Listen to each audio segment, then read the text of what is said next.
जैसा मैंने कहा, अरविंद केजरीवाल की पार्टी के एक बहुत सीनियर लीडर हमारे साथ मौजूद हैं, इसलिए सबसे पहले एक तरफ ग्राफिक्स पर हम नजर डालते हैं। ये मेरी राय हमेशा रहती है ग्राफिक के जरिए इस प्रोग्राम में।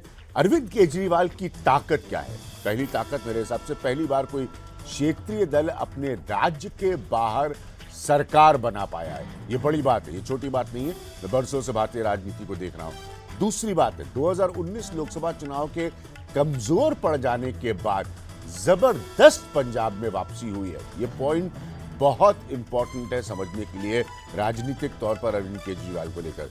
तीसरा पॉइंट है, दिल्ली में सरकार चलाने के मॉडल के कई हिस्सों को उन्होंने पंजाब की जनता के सामने रखा और पंजाब की जनता ने उसको माना और स्वीकार किया। चौथा पॉइंट मेरे साथ है, ड्रग्स से लेकर माफियाओं की पकड़ तक लगातार पंजाब के स्थानीय मुद्दे वो उठाते रहे, तो लोग एक तरह से रिलेट कर पाए पंजाब में ज्यादा बेहतर अरविंद केजरीवाल से। जैसे मैंने आपसे कहा, एक बहुत ही सीनियर लीडर उनकी पार्टी के और गहरे देश की राजनीति को समझने वाले मेरे साथ मौजूद हैं, संजय सिंह। संजय सिंह जी, बहुत बहुत शुक्रिया हमसे बात करने के लिए।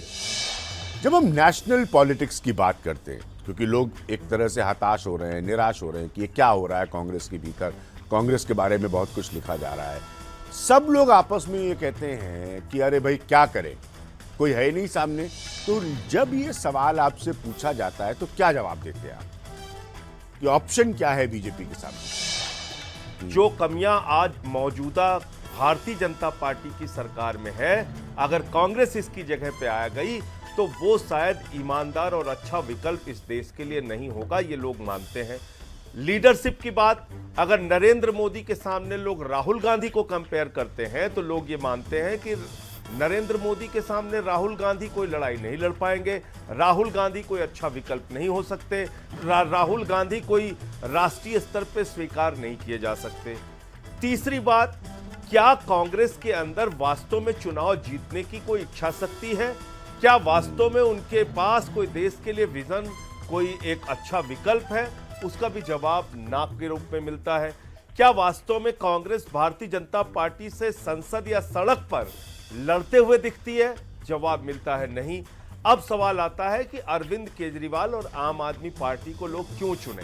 हमने एक सरकार चलाई लगभग 7 साल तक और 3 बार हम दिल्ली की सत्ता में आए। एक सरकार बहुत कम समय के लिए चली, 2 सरकार, एक 67 सीटों की बनी, दूसरी अब 62 सीटों की बनी। इसमें हमने शिक्षा, स्वास्थ्य, बिजली, पानी, माताओं बहनों के लिए बस की यात्रा, बुजुर्गों की पेंशन, यानी जनहितकारी जितनी योजनाएं एक आम इंसान के लिए हो सकती है वो सारी योजनाएं दिल्ली में लागू की गई। और इस मॉडल को हमने चर्चा की पंजाब में, दूसरे राज्यों में। आज पंजाब ने उस मॉडल को स्वीकार किया, मोहर लगाई, न सिर्फ मोहर लगाई बल्कि पूरी तरीके से झाड़ू चला दिया, राजनीति की गंदगी को साफ कर दिया और बड़े बड़े पुरोधा पंजाब के अंदर हार गए। कांग्रेस के झगड़े से कितना फायदा हुआ? क्योंकि ये भी तो राष्ट्रीय राजनीति के विकल्प से जुड़ा है। अच्छा, ये बड़ा अच्छा सवाल आपने किया विज्ञान जी, लेकिन मुझे बताइए, क्या कांग्रेस उत्तराखंड में नहीं लड़ती? क्या कांग्रेस राष्ट्रीय स्तर पे नहीं लड़ती? उनका तो बिल्कुल G23 ग्रुप बना हुआ है लड़ाई करने के लिए, तो बाकायदा वो तो राष्ट्रीय स्तर पे लड़ रहे हैं। तो लड़ाई तो उनकी हर राज्य में है। क्या हरियाणा में नहीं लड़ती कांग्रेस? क्या गुजरात में नहीं लड़ती कांग्रेस? क्या उत्तर प्रदेश, मतलब कौन सी ऐसी जगह है जहां कांग्रेस लड़ती नहीं? क्या राजस्थान में नहीं लड़ती कांग्रेस? टूटती टूटते बची है कांग्रेस। क्या मध्य प्रदेश में कांग्रेस नहीं लड़ी, जिसके कारण से सिंधिया बीजेपी में चले गए? तो कांग्रेस लड़ती कहां नहीं है? तो कांग्रेस लड़ने वाली पार्टी है और आपस में लड़ने वाली पार्टी है।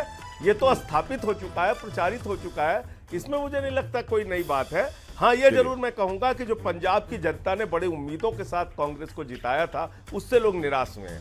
झगड़ा तो लोग निराश हुए। हर जगह चल रहा है। मैं वापस आऊंगा।